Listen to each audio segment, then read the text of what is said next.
Hello and good day to everyone. I am Marjo Lagman and I will be your host for today's event, Building Academic Integrity, Best Practices in Teaching and Learning. I hope that everyone is as excited as we are. But before we begin, the whole Turnitin team would like to thank everyone for giving their time and effort to attend our very first, but certainly not the last, virtual event. A few reminders before the beginning of our program. One, e-certificates will only be given to those who attended. And two, for a better virtual seminar experience, if you have any questions during the presentation, please type them at the Q&A chat box below. We will be taking a Q&A session at the very end of the presentation. And don't forget to have fun, enjoy, and share your experience of the event. Our speaker today is an Apple Distinguished Educator and a member of its Global Advisory Board last 2015 to 2017 for 2 terms. He graduated summa cum laude both in the Masters of Nursing and doctoral degree in Developmental Science in Studies from Our Lady of Fatima University and the Royal and Pontifical University of Santo Tomas in 2011. As a researcher and development scientist, he has published numerous research papers in high impact international journals on education, nursing, and constructive integration of technology in teaching and learning. At present, he is the director of the Research Development and Innovation Center of Our Lady of Fatima University and president-elect of the Phi Gamma chapter of the Sigma Theta Tau International Honor Society in Nursing. Let us all welcome Dr. Michael Joseph S. Diño.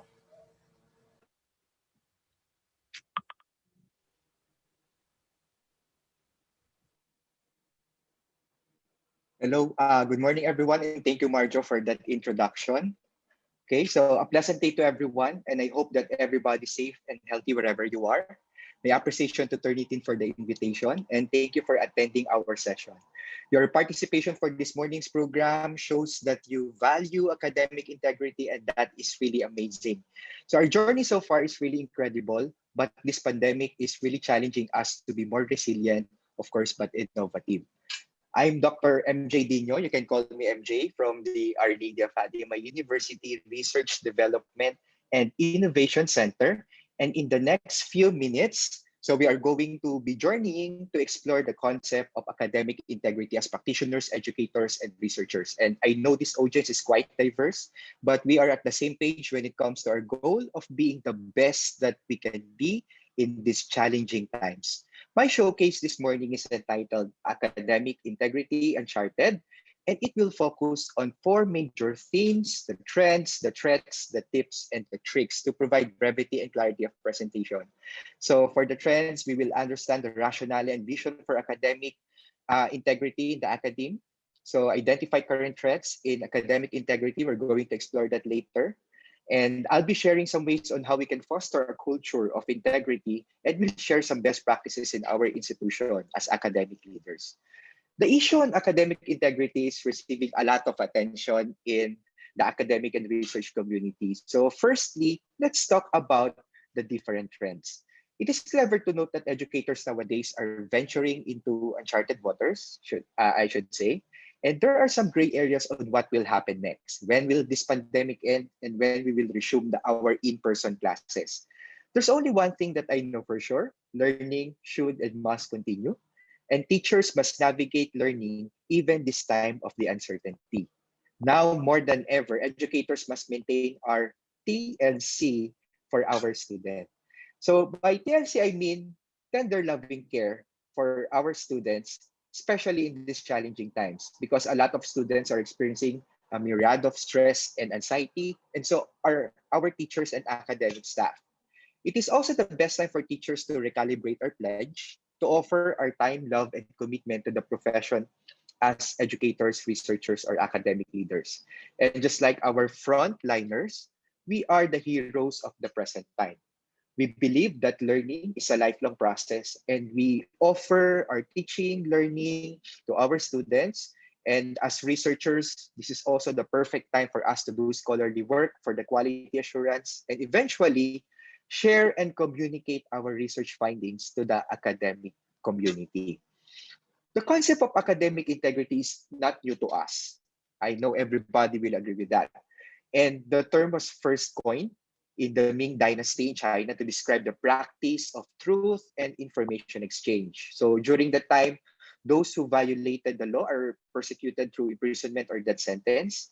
And it's not until the 18th century where academic integrity was considered as part of our ethical conduct for teachers. If I may share some of the histories, um, very little. So, however, in current times, academic integrity has evolved and branched to several sub-concepts of being true to your duty as a teacher, being honest in giving, and of course, answering examinations among our students, accuracy of evaluations, being fair to our students in giving numerical grades, collegiality and respect to your coworkers, especially their intellectual properties, transparencies in doing assessments, and humanity and respect to intellectual property. So owning academic integrity means considering our stakeholders. So we have the teachers, of course, we have our students, our staff, our academic staff, the administration, as well as the community in general. And we should also look at the process and being clear to your products and outcomes or outputs. So academic integrity is so much more beyond simple the incidents of course, cheating. For me, academic integrity can be linked to the concept of sustainability or sustainability as one word. We would like to empower our teachers and learners, researchers, establish relevant standards and produce better outcomes in our instruction. So I'm very lucky because I'm affiliated with Our Lady of Fatima University, one of the autonomous higher education institutions in the country, under our very proactive administration and president, Dr. Caroline Marin Santos Enriquez. So at OLFU, we advance the concept of front learners to describe our programs in this challenging time. So we operationally define front learners as positioning the learners at the forefront of our teaching and learning activities. So we place our students at the center of work and understand their needs as human beings. Thus, our university mission and vision as improving man as man. Part of this advocacy is to break the barriers of academic integrity. And we would like to empower our academic community, most especially our teachers and students, as independent and lifelong learners. So, in an reference to words of my previous mentor, there are two classes of learners. In the local term, merong dalawang, of course, types ng students. First is matalino, and the other is matalinaw. Kaya naman ang mga teachers ay dapat matanglawin. Kidding aside, but the ideology has changed since we experienced the COVID-19 pandemic. Our in-person sessions were replaced with digital learning environments such as this one. So although academic integrity has long and winding story even during the pre-pandemic times, the issue has been extended and shall say upgraded when we switch to flexible or what we call the virtual learning. Plagiarism or the practice of taking someone else's work or ideas and passing them off as one's own is both classic and contemporary problem in the academic world. So I know you will agree with me when I say that our Filipino students are clever and creative, especially when it comes to this virtual type of learning. So just like, for example, for instance, Turnitin has updated its list of plagiarism spectrum to include the virtual practices that may be considered as deviations from the original idea. So from the previous tagging 10 types of unoriginal work, they extended this to plagiarism spectrum 2.0 or deviations from the original thinking. So at this point, let us now explore some of the threats to academic integrity. So let's do a quick poll just to, of course, involve everyone in the discussion. So I will ask you several questions and please respond truthfully. Don't worry, your identity will be anonymous and we will only be, of course, sharing the percentages. So the first question should be on your screen right now. So the question is, as a teacher, I am sometimes guilty of sticking with the traditional mode of teaching, read my slides from word to word, especially in synchronous sessions, inject irrelevant stories to my discussions. All those stories are good because it brings about, of course, your personal experiences. I let my students do all the topic reporting. I give the students a list of topics, then let them report all throughout the semester, and extend beyond, of course, limits, my time limits. Some of us are collecting resources from other teachers without proper acknowledgement, or none of this. Okay, so let me know your pulse with regards to that particular question. Okay, can we share the results of the survey or the poll? Okay, yeah. Okay, so let us take a look. Okay, so a lot of our teachers are, of course, guilty of extending beyond their time limits. Okay, so sometimes I'm extending on my limits as well. So some of us are sticking with the traditional, especially for our senior or more experienced faculties. So some of us are reading their slides from word to word. So let me now share to you the second question. And it has something to do with our, of course, students. So can we post the second question, please? As a teacher, I heard reports of my students who, number one, again, our students are very creative in these challenging times. So own multiple devices for cheat screens. Have you heard your students reasoning out that the camera is broken during online sessions? Reason out that the internet is slow during online sessions to avoid, of course, being cold in a certain recitation or formative assessments. So partner with others in sharing assessment questions, or even, especially, I think this is somewhat common to the basic education as compared with the higher levels. Request their family members and their friends to do their task. I saw a lot of Facebook posts for that. So do video sessions during exams or none of these. Okay, so let us show the response now. Okay, so next, okay, reason out that the internet is slow during class discussion. So of course, we cannot blame our students because sometimes it's really happening, considering that here in the Philippines, we have some challenges in terms of our internet connection. Reason out that the camera is broken. Some of them own multiple devices for cheat screens, and request their family members and their friends to do their coursework. Okay, so that is really amazing. And thank you for, of course, being truthful.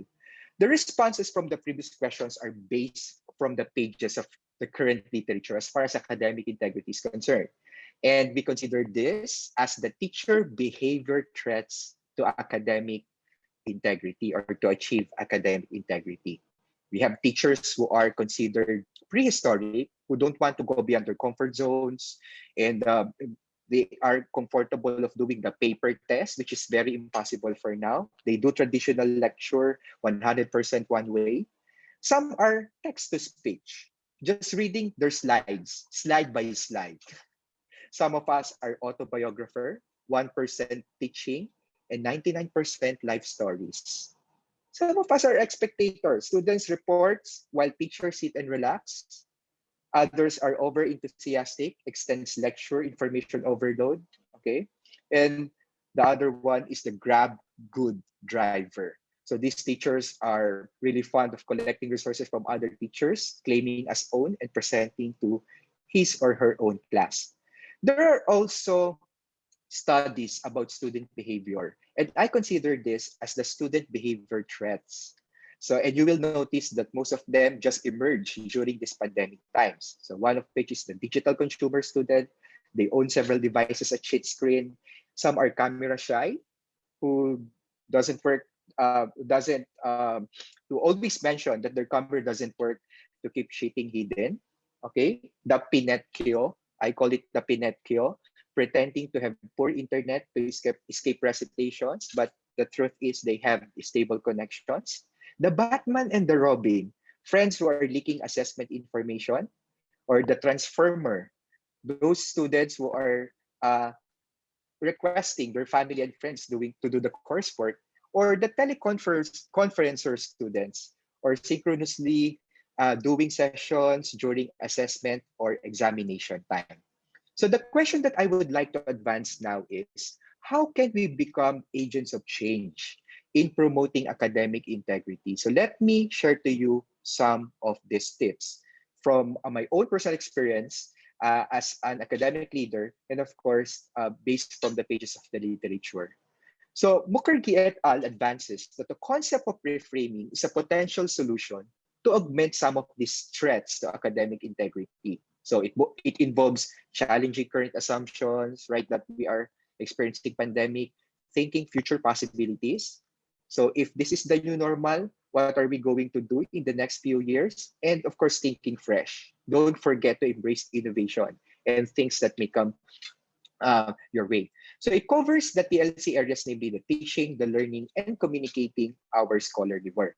In promoting academic integrity, let me borrow some concepts that I always advance whenever I'm, of course, training our teachers to create an impact in learning environments. So if you want to promote academic integrity, so you need to ensure that you are asking yourself several questions, or you're considering these factors as well. Number one is to know your stakeholders. So in our schools, we have our teachers, our students. It is very important that we diagnose them first on what are their learning preferences. And next would be to know the course that you are teaching, because your intended learning outcomes has something to do with the assessments that you will be doing later on. Next is know your media, and this is very much important. So how are you going to deliver instructions? Are you going to do some sort of combinations of different media, not only in teaching, but of course, learning and assessment? And lastly, know your physical resources. We are very much, of course, privileged right now because we have lots of online and, of course, technological tools that we can use to ensure academic integrity within the walls of our universities. So, for example, in my affiliation, our transition to integrating Canvas started 3 years ago. And we consider that as both an opportunity and challenge, especially when it comes to preserving academic integrity, even in virtual spaces. So in developing our learning resources online, we consider academic integrity and advances these questions for teacher reflections. So when the pandemic sets in, so we recalibrate some of our modules, okay? And these are the quality assessment questions that we promoted to our faculty members, such as are the resources organized for independent learning? And I think one of the most important is the second one, are the content valid, reliable, and plagiarism free? So we give, of course, accounts to our faculty members, especially during faculty development training, for them to check, of course, if their resources are complying with ethical standards. So are the instructions and guide adequate? And does it looks good, enticing, well prepared, or is it value for money? Let us also consider that in developing our learning resources, we should consider originality of our work. If we want to cite, of course, a certain passage or a certain book, so we need to properly ask permission, especially not those that are not in the open resources, so cite them as well. And for distribution of information to students, we should ensure that we have subscriptions to that for our university. So we can also embrace the concept of non multa sed multum, quality over quantity. So this is how our modules look like. So as you can see here, the embedded here are the different areas of teaching and learning, which is compliant to the outcomes-based education approach. So pre-pandemic and of course during pandemic. So we also open our doors for learning resources and link them to our LMSs. So we institutionally subscribe to various databases for fair and honest practice. So this virtual learning environment also poses a lot of issues in student assessment, and as education institutions, we would like to advance academic integrity in our assessments. So common questions are, so what to assess, who to assess, where to assess, when to assess, and how to assess. So during this challenging time, we rethink and dissect how it means to assess. So if we're going to take a look at the common definitions of assessment, so what we did for that is we dissect this the meaning of assessment, and we discovered that this is really a holistic process. So meaning we should be data driven, we need to collect data, we need to give feedback to our students, okay? And these things are very challenging, especially now that we are experiencing this pandemic. So let us all be reminded also that assessment comes in many forms and levels, and we need to innovate assessment beyond the usual paper and pencil assessment. So it's not only, of course, using multiple choice questions, not only by giving out instructions to essays, but of course, we can also ask our students to produce something out of their learning, okay, to stimulate their higher order thinking skills. So during the pre-pandemic times, we can say that it's very easy for us to do assessments because we are physically at the same room, at the same classroom, especially during examinations. So learning transition and resilience curve might be steep, especially now that we transition into virtual learning. And we should go beyond our comfort zones and start promoting academic integrity, even in most challenging field of virtual learning. Teachers should not forget the basics of authentic assessment in outcomes-based education. And for example, an authentic assessment is outcome-driven, criterion reference. We don't do normal curves. So that's based on the OBE standards. This is student-centered. It permits variety. So you don't give quizzes every now and then. You give assessments that are of variety. And from the name itself, authentic assessment is authentic. We give real-world scenarios and real-world examples in our assessment. So let me now share to you some of the hacks to promote academic integrity. Because from a personal point of view, embracing academic integrity is a phenomenon. It is a habit that we need to create from practice. And from my experience in our university, academic integrity is a culture and a form of virus. So this scenario is evident mostly in scholarly work. As an institution with high value for research, and part of our advocacy is to remove research misconduct in our system. We encourage and require our researchers to write ethically and compliant to standards. So everything should start from great leadership. We should consider that academic integrity is part of our should be part of our key performance indicator and in our research agenda. So we measure academic integrity through plagiarism checks and create policies as necessary. So part of embedding the culture of academic integrity is to create our university manual. So we started with one and it replicates to other university procedures as well. So but one thing is common, academic integrity is embedded in its core. There are policies and procedures that tell something about academic integrity. So it's also evident on our service channels. And one service that we offer our stakeholders is academic integrity check. So we partnered with Turnitin years ago, and this year marks our 8th-year anniversary with Turnitin. And in the next school year, we would like to take it uh, a higher further. So during those times that we initially adopted, of course, these softwares, so we discuss academic integrity now and then, and while we create policy. So what we did is we collect some data, our baseline data, on how the university is faring in terms of academic integrity, in fairness, in honesty among our students. We do our pilot test of the software, which was given for a month. Then after that, so we devise policies, and part of our policy is to increase our academic integrity scores, especially for the requirements of our students. Okay, so we started with 75%, okay, because based on our average, our academic integrity score of mostly for our students varies in different fields. So for example, for health sciences, so ang academic integrity score namin is around 80%. So what we decided for that is we have the academic integrity score 75%. Then the next school year we increase it to 5%, 80%. Okay, then right now we are at 90%, and in the future, in the next school year, we are planning to implement the 95% academic integrity score, or almost less than 5% plagiarized areas with 5-word sensitivity, so for our student work. So we discuss academic integrity every now and then. So we also train our faculty members on how to use these softwares, and a lot of them are also new to this particular software. So we conducted a lot of training in our different campuses.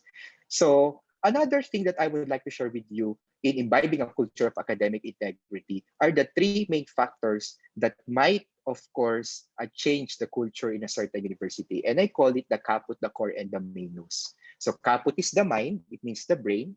The core is the heart, meaning the passion. And menus is the hand, and it means the skill. So in academic integrity leadership in the new normal, I think there should be an intersection of three of these factors. For example, we conducted several literature reviews as far as academic integrity and student engagement is concerned. And we found out that promoting a culture of academic integrity can be done in three dimensions. We call it the behavioral, affective, and of course, the cognitive. So let us talk about cognitive first.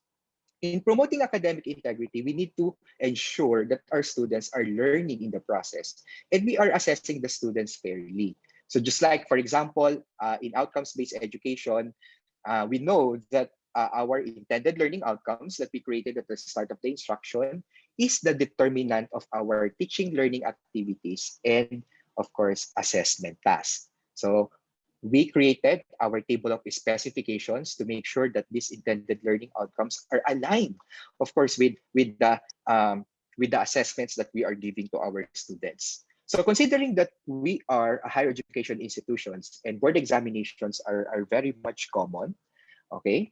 So we also revisit the way on how we deliver our multiple choice questions. So I think one of the techniques that we can apply is that when we give examinations, let us make sure that the answers are not Googleable. Okay? So meaning the answer should be ungoogable to our students. So we provide examples, we tap the higher order thinking skills among our students. Okay? And sometimes we can also randomize some of these questions, especially during synchronous assessments. So we also monitor our assessments and provide timely feedback to our students. Since we are using LMS, okay, we are using an LMS. So we monitor our students before the exam, during the exam, and of course after the exam. So one of the best practices that we're doing is the use of item analysis for every assessment questions that we are advancing to our students. So every learning management system, even the free ones, you can extract several data to give you an idea on how good your activities or questions are in relation to the scores that you give to your students. So another best practice would be uh, for you to equip yourselves with the right and appropriate tools as far as academic integrity is concerned. And one of which that we're really loving so far is, of course, the Turnitin feature, which is the Feedback Studio.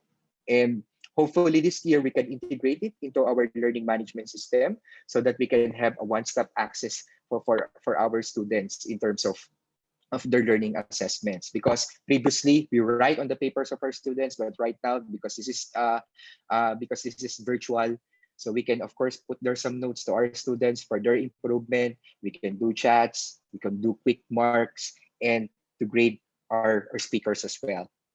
So one important element of academic integrity is how to give honest feedback to our students. And let me advance to you some of the passages from of course, the Holy Scriptures. According to the Holy Scriptures, it's better to be criticized by a wise person than to be praised by a fool. And for our faculty members, I think it's a good reminder that kind words are like honey, sweet to the soul and healthy for the body. So we should also give honest feedback to our students as well. And in our university, we are using this particular approach: the positive, the neutral, the negative, the positive, and we call it the sandwich approach, or the kiss, hug, kiss, and kick. Okay. So another idea is, of course, to give badges. So we integrate badges in our system. So whenever they reach this particular academic integrity score, for example, of 85% and up, we issue badges to our students, not only during paperworks, but of course, in terms of assessments as well and per grading period. So we develop badges for our students. And this is really amazing because our students are sharing these badges to their social networking sites, and it creates a culture of course, compliance and academic integrity among our students. So another tip that I can share with you is, of course, to communicate your expectations. So whenever you're going to give assessment to your students, let us make it clear that these are the basis of our assessment, and we expect our students to do it on their own.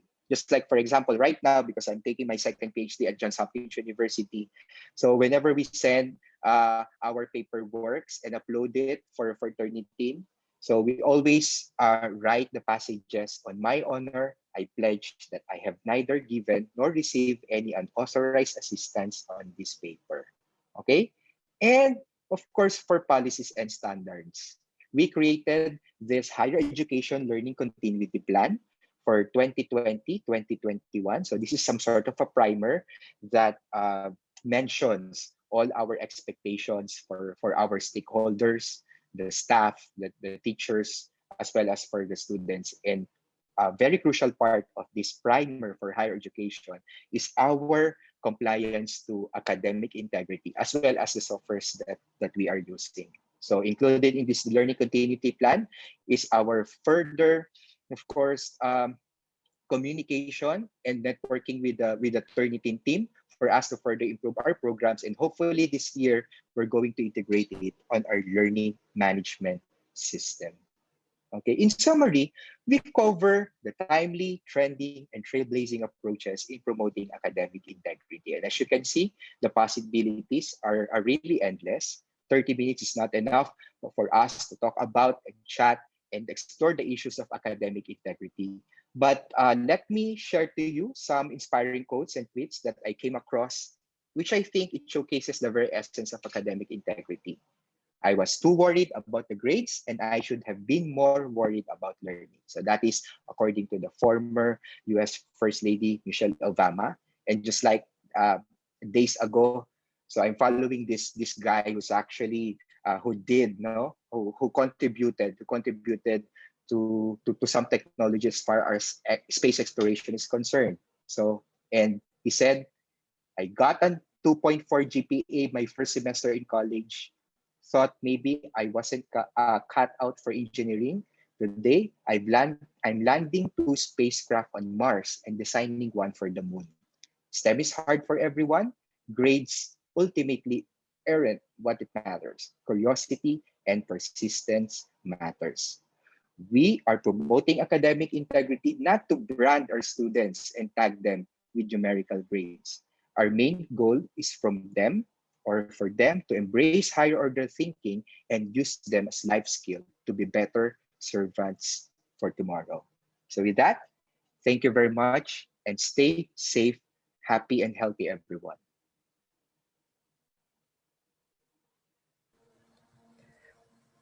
All right. Thank you so much, Dr. Dino, for providing us insights and an interactive poll series on sharing the concept of academic integrity by summing them in trends, threats, tips, and tricks on academic integrity.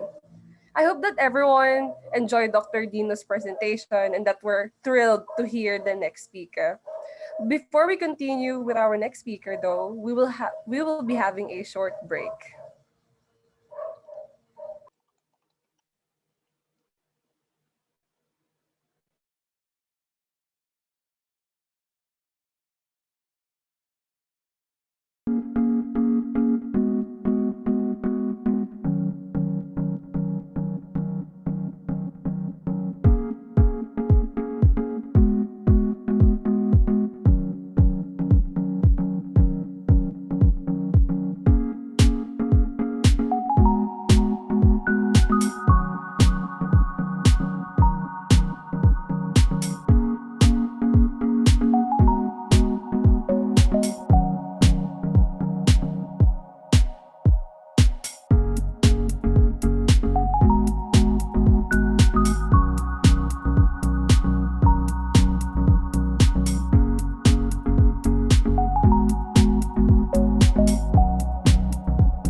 For our next speaker, he is the head of business partnerships in Southeast Asia. He will be expanding how Turnitin is working with the institutions in Philippines to deliver academic integrity solutions this year. Solutions that we all know and love, plus an exciting new platform called Gradescope. Let us all welcome Jack Brazel.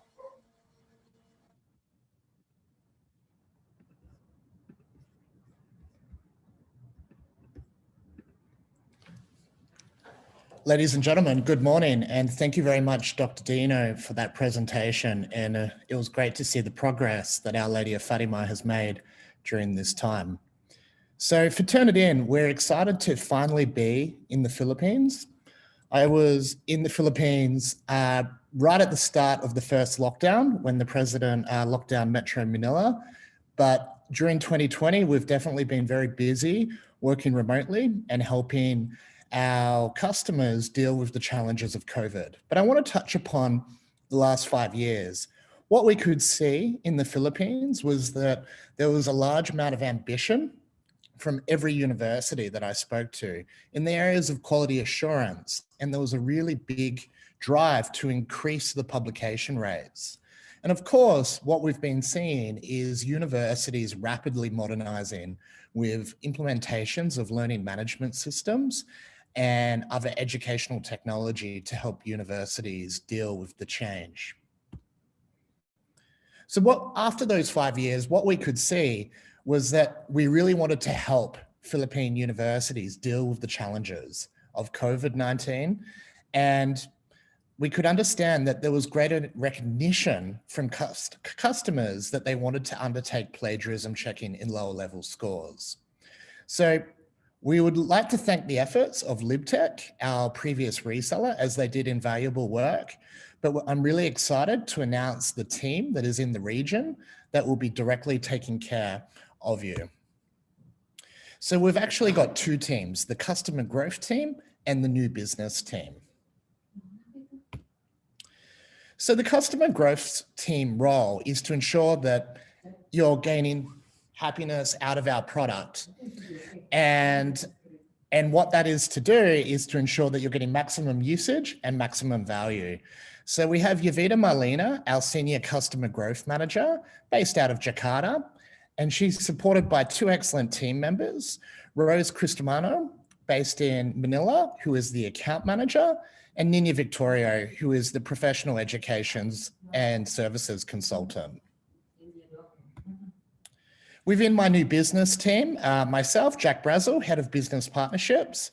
Then we have Brian Pascaban, our territory sales manager, Franz Victorio, another territory sales manager, both based in Manila.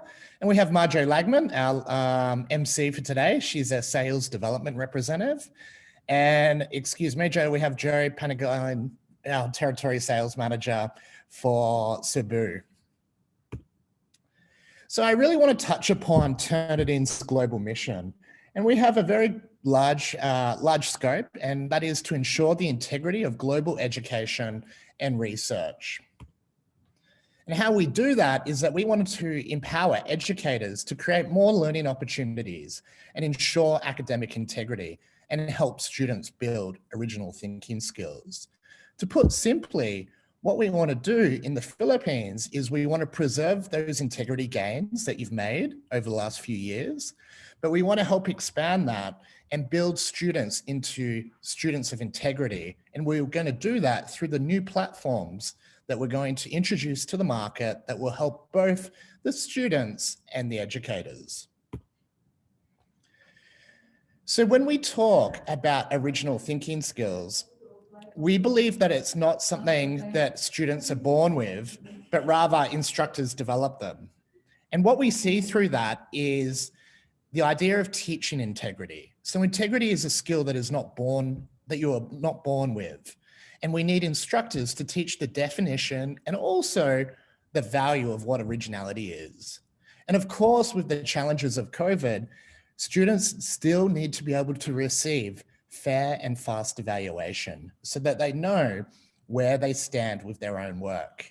And of course, to do this, we need to be able to give them personalized feedback and tell them how to improve their own ideas. So based on that methodology, we have introduced a new product to market called Turnitin Originality. And we like to say that is the new standard in academic integrity. Now, often people think, okay, with plagiarism checking, we just need a basic text matching. We believe we should go further because, like all things, the problem of academic integrity is constantly changing.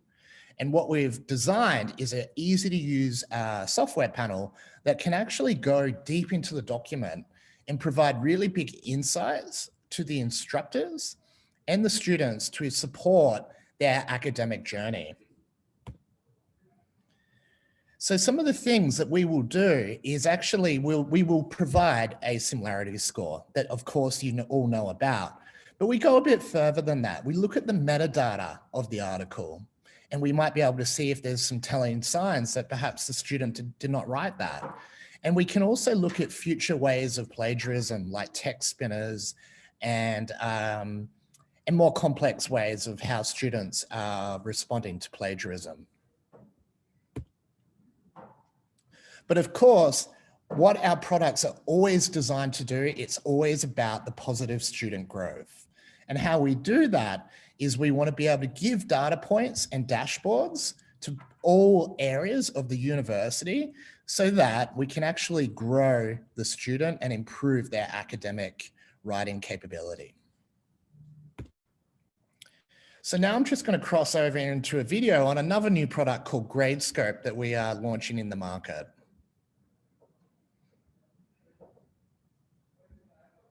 Gradescope has always had this really easy learning curve. And that's one of the things I really like about Gradescope is I get new people that get added into the grading team each quarter. I can bring them up to Gradescope, like up to par with Gradescope in like 5 to 10 minutes. Once you show them, it's so intuitive and so easy. It's been a miracle for me. So I would say dive right in. And the instructional videos are amazing. I give them to my students. I link them, send them the link to look at, here's how you submit an assignment. Here's how the online exam is going to look. They're great. And they were great for me for setting up the course. Totally not intimidating. Rarely do I find myself having to hunt for things. And in fact, Gradescope team continues to add incredibly useful features, on a monthly basis. For example, I think the absolute best thing about Gradescope is the help desk. They are tremendously responsive. Every single time I've had a question, I have gotten a response back like so quick, I can't even believe it. That alone has made Gradescope like rise to the top of my list of all other things that I've had to deal with in online environments is the help that I've gotten from the Gradescope people. They've been wonderful. So I think for people who are scared of technology, this is one of the easiest ones to use. It's the gift that keeps giving because I continue to find new things that I can do within Gradescope. And additionally, they have a plethora of learning resources, tutorials, videos, and things on their website. So you're going to be very well resourced to get started, and it is not going to take you very long. It has helped our jobs so much, made our jobs so much easier, made it so much more enjoyable. Now I don't dread finals. Now I don't dread the grading aspect of it. It has really, really been such a huge help.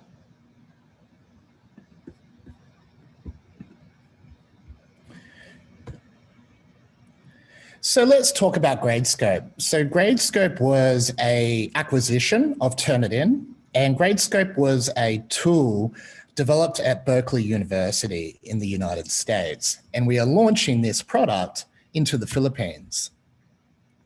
Now, what Gradescope does versus the usual Turnitin products, it's a very good tool at taking offline work into an online environment. So think of those handwritten assignments, primarily in the STEM arena. What we're able to do is you can upload that onto the Gradescope platform and then actually allow it to be marked effectively and quickly. And in the light of the recent COVID pandemic, for the students that are who are challenged by intermittent internet connection, Gradescope is really helpful for those people because they can do that offline work and then perhaps upload via their mobile phone. whereas Turnitin Feedback Studio was primarily designed for essays and written work and for similarity. So let's touch upon about how Gradescope helps overcome the challenges. So what we do is we reduce grader time. So what does that mean exactly? We have the technology that allows us to sort answers into groups and then mark them quickly. We can help improve the grader coordination. So ensure that if there's multiple people marking the papers, what that means is that we can mark it, effectively. And of course, we collect data along the way, and you can pull that data off to see the students' performance. And then, of course, anything with offline work, we can actually put that into, we can put it into an online environment and increase the data security. And then finally, many of you are users of the Canvas system, and that means we can integrate in. So when I talk about reduced grading time, what our product does is that it can actually automatically group all of the answers provided, and then the instructors would mark the groups. So if you think about some of those large classes you've got where you're marking the same paper a lot of the time, our tool can help speed up that process. And then with grader coordination, we can actually ensure that there's a consistent rubric across the scheme. But also if there's many markers working on the same deck of papers, it ensures that everyone's aligned on that process. And of course, when we pinpoint knowledge gaps, we need data to do that. And if you're doing offline work, to be able to collect this data, it's probably quite a tedious task. But with Gradescope, we're able to collect all that key information, and then you can make decisions based off the data points gathered. Like anything, we want to get rid of any handwritten assignments. So the great thing about Gradescope is we can upload it into the product and then get rid of those manual copies. And of course, as you know, as we've seen universities develop their education infrastructure, it's very important that we integrate into the systems that you've already done that hard work already with. And that concludes my formal presentation. I would just like to thank Dr. Michael Diño for that excellent presentation on academic integrity. Turnitin is very pleased to be in the Philippines finally, and we're really excited to help customers out with the immediate challenge of COVID-19, but long-term build some really great relationships with all universities in the area. So I'm going to pass this back to Marjo, and thank you very much, everyone. Thank you so much, Jack, for the run-through on how academic integrity could still be progressive even with remote learning, especially through the use of Turnitin. We will now take this time to open the floor for questions for our speakers. I will be calling out the person in our panelist board to answer some of the questions that you have provided for us. So one of the questions here is a message from Salinas, Ecuador. First of all, thanks and congratulations for webinars. And he is asking, how can we teach to our students about academic integrity, practices, and importance if at home they are receiving another kind of concept about quote-unquote integrity? Sometimes it is hard to fight as a teacher with this situation. Maybe I could call Dr. Diño to answer this question. Yes, thank you, Marjo. I actually answered that in the Q&A, but of course, for the benefit of everyone.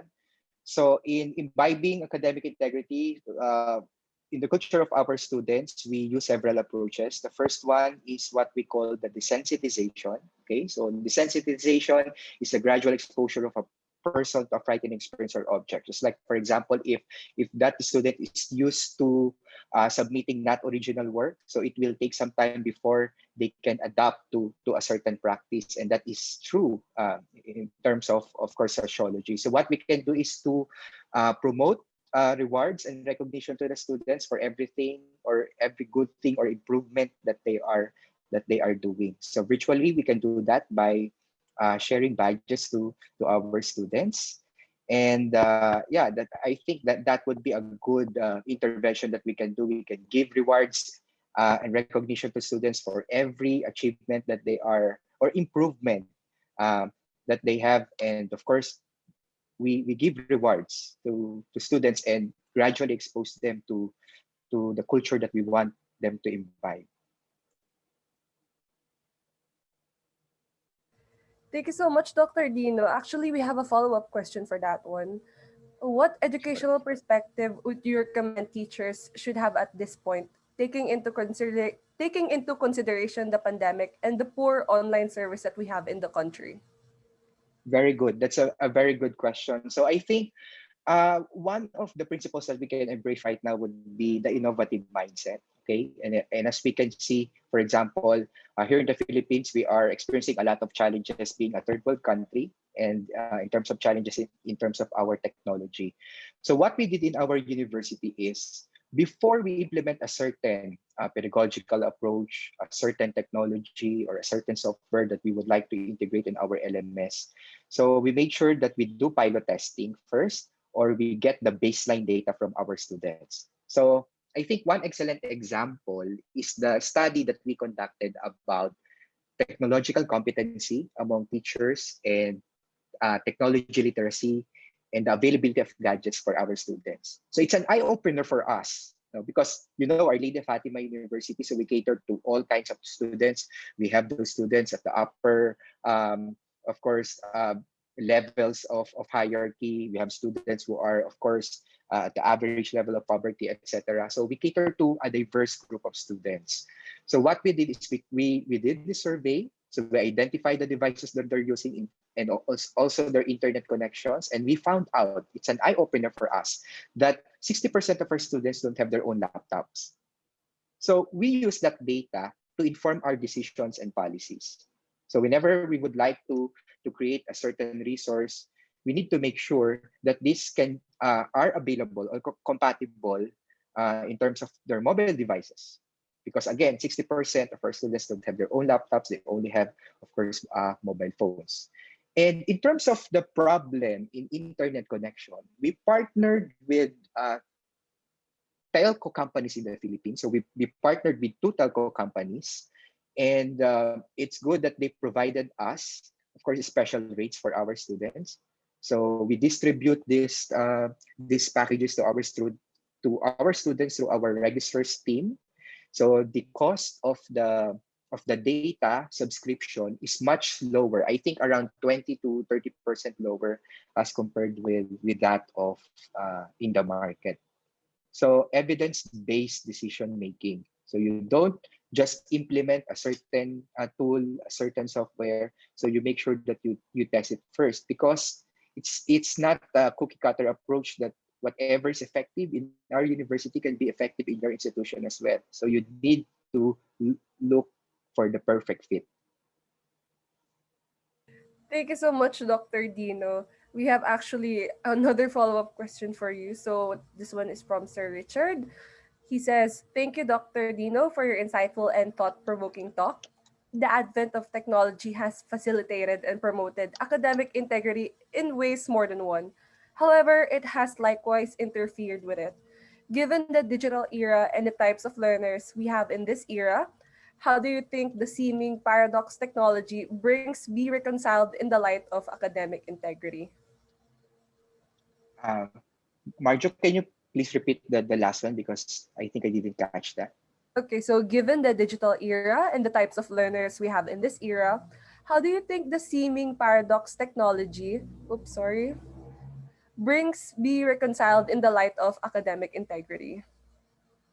Okay, so I think there's no turning back as far as technologies are concerned. Technology will be there in the next few years, because right now we are entering the era of the fourth industrial revolution. So the only thing to survive with these challenges accompanied by technology, artificial intelligence, and the booming of development as far as technology is concerned is to ride with the waves of change, right? So whenever I talk to our faculty members, to our subordinates, I always mention to them that change is really inevitable, okay?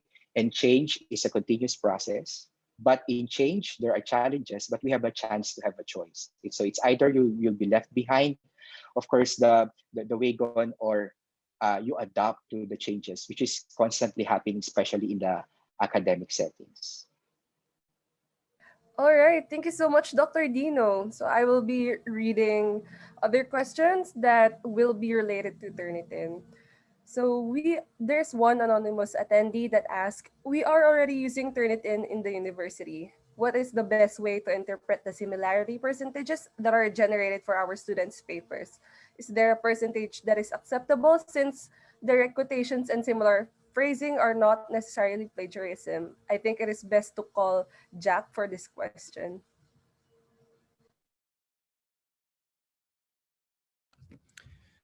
Can you just repeat that again, please, Majo? Okay, no worries, Jack. So he asked, we are already using Turnitin in the university. What's the best way to interpret the similarity percentages that are present or that are generated for our students' papers? Is there a percentage that is acceptable since direct quotations and similar phrasing are not necessarily plagiarism? Sure, of course. And that's a very fair question. Often people ask me this question, and my response back is that there is no perfect score. And it comes back to the nature of the paper. So if we consider a paper written in the legal faculty, of course, there would always be high matches because we're going to match back to legislation. And then if we compare that to maybe a arts faculty in creative storytelling, the score might be very low. And yes, Turnitin will match to things that aren't necessarily plagiarism.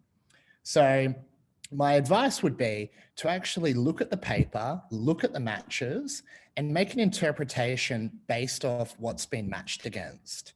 Now, of course, we have those exclusion features to make your life easier. So use those tools and then compare the matches and then make a decision based off that. If this person would like to reach out to philippines@turnitin.com, I can forward some more information on how to help you with that. But I hope that answer is suitable. Thank you very much. All right, thank you, Jack. So, Jack, I actually do have another follow-up question for you. Sure. So, so one anonymous person said that I cite all my references, but I noticed with Turnitin that even the references are being checked for similarity. When submitting documents for checking, do you recommend that references be not included to lessen the similarity score? Wouldn't that defeat the purpose of giving credit to the original author? Thank you. Yeah, thank you. So of course we have, we're always going to match to content that is in our database. So yes, it would be very expected that we match to a bibliography. What it comes down to is how the university applies their use of Turnitin's products. So if you are being challenged on a bibliography score, I would bring it back to your university and sort of highlight that it's just matching to an existing resource. So often universities do get worried by what is matched against in Turnitin. And I encourage you to think of Turnitin as a content matching system. So we are often going to match against things that aren't necessarily indicative of plagiarism. My favorite example in the medical faculty, Michael might be aware of it, the leading cause of death is diabetes. And I'm sure that would be said many times around the world, and that would not be plagiarism. So we need to work with the universities to further educate them on how to interpret a similarity score. And hence, this is why we're having webinars with good people like Dr. Diño. Thank you very much. All right, thank you, Jack. So this is a benchmark question from your previous answered question. So it has been already answered by Jack, but Miss or Mr. Heherson Angel asked, what percentage of similarity do you recommend in your opinion? In my opinion, I don't believe there should be a recommended percentage. Other universities might have thresholds, but like I said previously, you need to look at the paper, work with the paper, work out where the student has done the research, and our platform will quickly highlight that for you. And look at the structure of the paper and then make an assessment based off that. But my honest, humble opinion is that there should not be a benchmark or a certain percentage. I'll flip this around, and imagine you got a situation where you said, hey, let's put a threshold of 30%.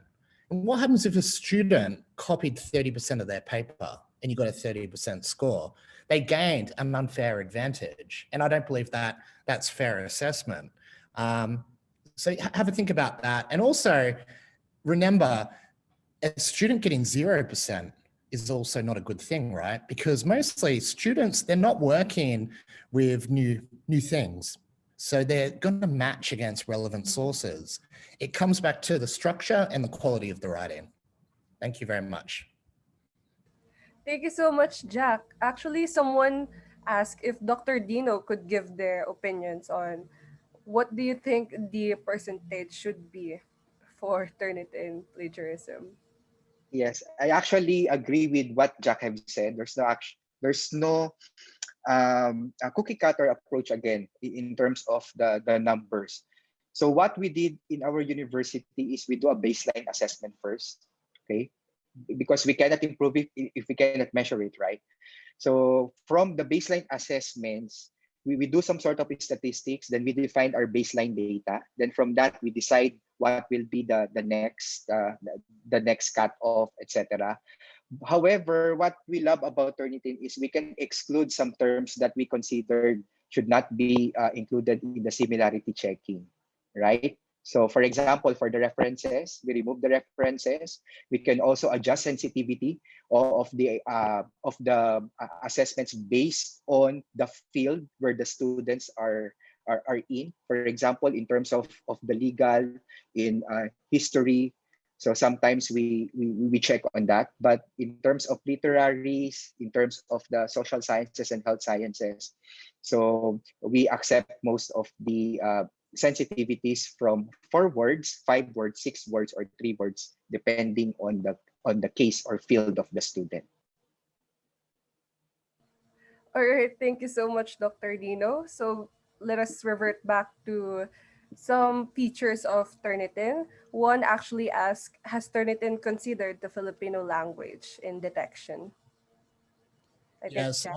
I'll take this one, Marjo. So our databases are continuously updating as much Filipino content as we can. The question I suppose we need to ask is, how is it accessible? So if, a whole heap of Filipino research is available via a publicly available internet site, it's very likely that we'll be able to grab it. However, in my experience with Filipino universities, a lot of published research is still done manually, and I've seen them printed out in the books. So if it's not published anywhere where we can access like our journal database, it's still, it's still quite challenging to access it. If you have any recommendations of certain people we should approach in the Philippine education space, we're always very happy to approach people to improve our database. Thank you. Thank you so much, Jack. And for another question, it is related to Gradescope. About Gradescope, can our students simply take a photo of their outputs, or should they submit PDF files by scanning their papers? In addition, is there a free trial given for the Gradescope? Yeah, absolutely. So if you go to the gradescope.com website, you'll be able to get a free pilot account there. In terms of the upload photos capability, yeah, so what you would do is you would take a picture via your phone and utilize, the name of the app escapes me, but it's a free app, and you'd be able to upload it via there in a PDF format. But yes, it would all be done via the hand phone. And I believe this will be very appealing to students that have a lot of challenges with internet connection and even being able to access laptops, et cetera, et cetera. Thank you. Thank you so much, Jack. And this next question is actually for Dr. Dino.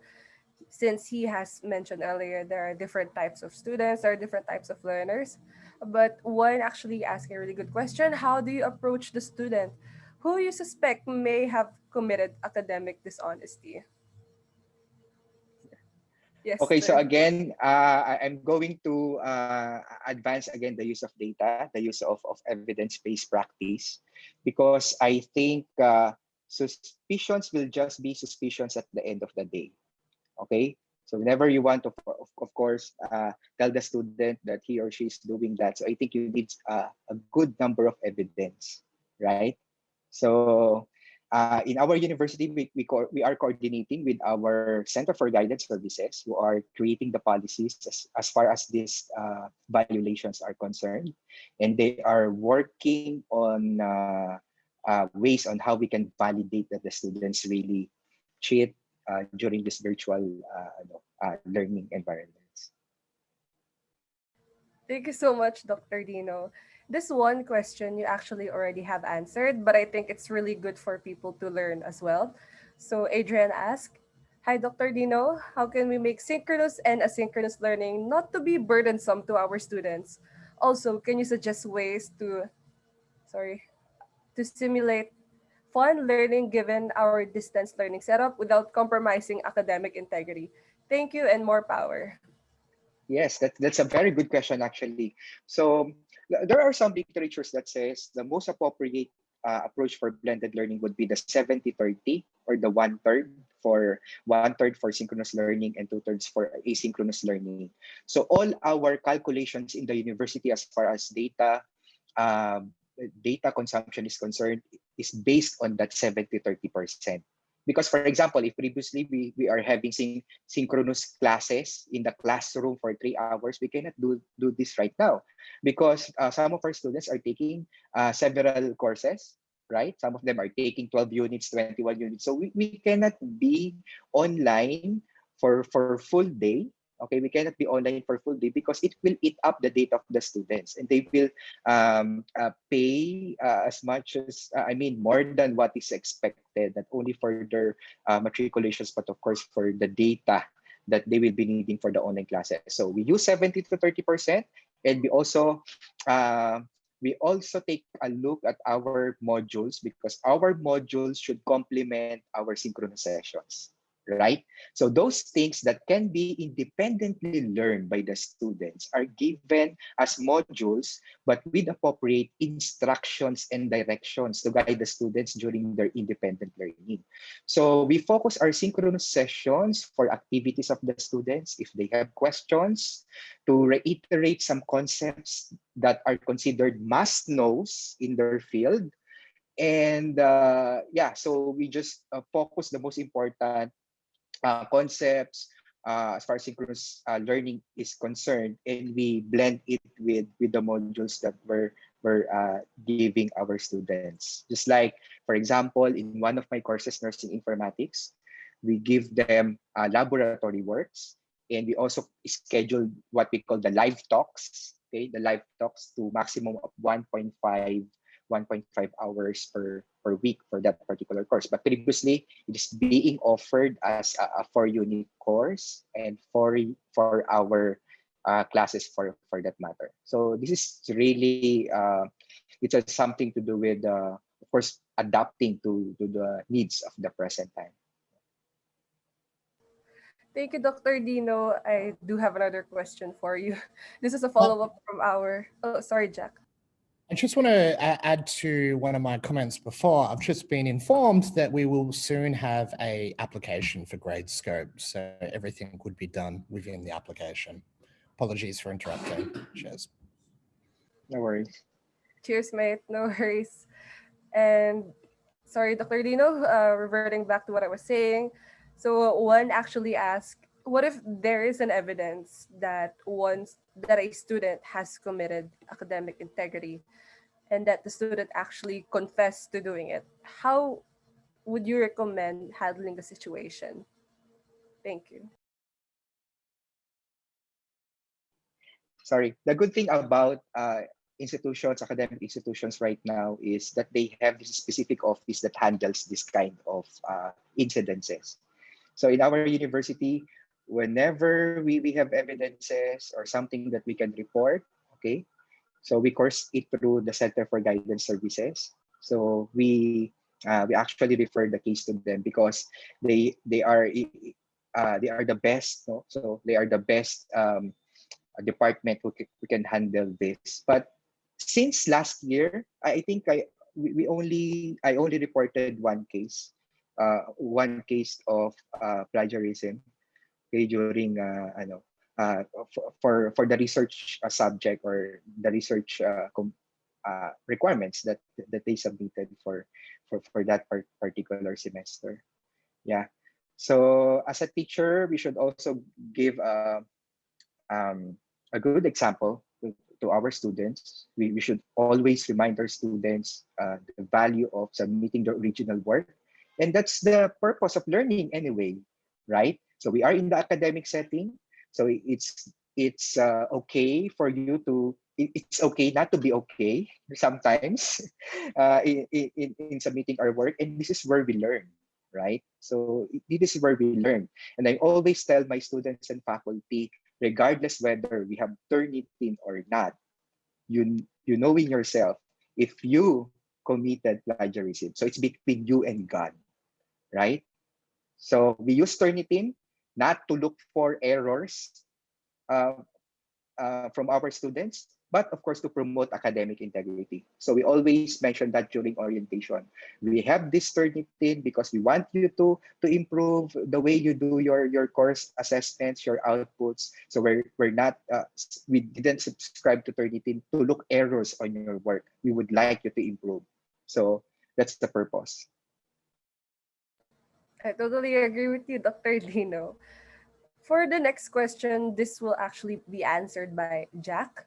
So one has asked, what is the benefit of using Gradescope as compared to traditional computer-based grading? Sure. So the benefits of using Gradescope is that it's actually integrated into your workflow. So if you're using a learning management system, it can fit into that workflow. But the thing about using a product like Gradescope is that it can take all that offline work into an online environment and then help with greater coordination between various graders and allow you to mark quicker and more effectively with that grouping technology. So just even think about, say you've got a class of 500 students and they're doing handwritten work and you're trying to get some data out of that class, medium, all those data points I saw before. To actually go through that and input all of that into a spreadsheet and do that work, it takes a bit of time. Whereas the advantage of Gradescope is that you can quickly develop a rubric and then actually grade the papers and collect all that data. So time saving would be the biggest thing compared to normal, Google Doc marking. Thank you. Thank you, Jack. We will be needing you on hold because we have another question for you. Okay, so one has asked, on repository, I don't know if this experience was just mine. The default every time I create an assignment was on repository. The danger was for some reason one forgets to change the option to non-repository and end up receiving the same document after revisions. It will definitely hit high percentage. Would it be possible to change everything to non-repository to avoid similar concerns? Moreover, students may not be aware that their files are stored in a database, which may violate some of their rights. May we Sure. know your opinions on this, Jack? Thank you. Yeah. So every time a new user accesses Turnitin, we spell out exactly what we do with a student's paper. And for your reference, when a paper goes into the student paper database, we rub all the identification. So the student ID, the student name, and all we do with that paper is use it for checking purposes. But let's talk about the example here. So for instance, if Dr. Dino was checking a paper, he saw a match with the University of Philippines, he would have to send a request to the administrator of University of Philippines, and they would have to give access to that paper. And we do not get involved in that matter. Touching upon your question of papers going into the student paper database, yes, it can be controlled via the assignment settings. And I would recommend that you reach out to your administrator on how to get teaching on that, or alternatively, if you contact Philippines at turnitin.com, we can send across some resources for that. Okay, thank you, Maja. All right, thank you, Jack. So this one is for Dr. Dino. Dr. Dino, based on your experience in the Philippines, which kind of academic write-ups are plagiarized by students? Essays, and of course, research papers, essays and research papers. So especially on the literature review part, okay, literature review section, because it actually comprise a percentage of the whole paper. But I think I need to mention this because one of our attendees mentioned that librarians are one of our partners in promoting academic integrity. I agree with that 100%. For example, my nephew is a librarian, and I know that he's doing a lot of great things as far as academic integrity is concerned. And in our university, we're partnering with the librarians in terms of training of our researchers on what is the proper way to cite, what is the explicit and implicit approach, how to, of course, download literature, and if you're going to cite that in your paper, so what are some the paraphrasing approaches? So I agree with that 100%. Librarians are our friends as far as academic integrity is concerned in our university. Thank you so much, Dr. Dino. So the next question is actually with regards to Gradescope. So I will be needing Jack for this one. So Jack, how scalable is Gradescope with other learning management system? So incredibly scalable. So we will integrate into most commonly used LMSs, and it fits in really well to the workflow because right now there's no one helping universities with handwritten assignments. So what you can do is you could integrate Gradescope into your learning management system and then mark the papers, those handwritten things, and then the grades would be all kept within that within your LMS platform. If anyone would like a demonstration of Gradescope, please contact Philippines at turnitin.com and we'll be able to arrange that for you. Thank you so much, Jack. Yes, for any questions with regards to our products at Turnitin, please do address them to Philippines at Turnitin.com. So Dr. Dino and Jack mentioned earlier that there shouldn't be a threshold for percentages in our plagiarism. But in terms of technicalities, one has actually asked, in the set source exclusion threshold, what is the recommended word count or percentage? Thank you. So this will be answered by Jack. So the recommended percentage for plagiarism? Or word count or percentage. So like to give you an idea, for Feedback Studio or in our other products, there is a number of percentage or that you would be excluding. So number of word counts. Yeah. No, there really is no benchmark. You know, all academic papers can be different. Yeah, based on the nature of their paper. I don't think I'm following this question right. Yeah, but generally, yeah, generally there's all different papers. Yeah, my apologies if I've misunderstood that. Yeah. Okay, so I think what Jack is trying to say, like their answers from before, that there shouldn't be any percentages on uh, benchmarking plagiarism. It's actually up to your own instinct on what is the recommended percentage. But the standard is usually teachers would use 3% or even higher. It actually all depends on your instinct.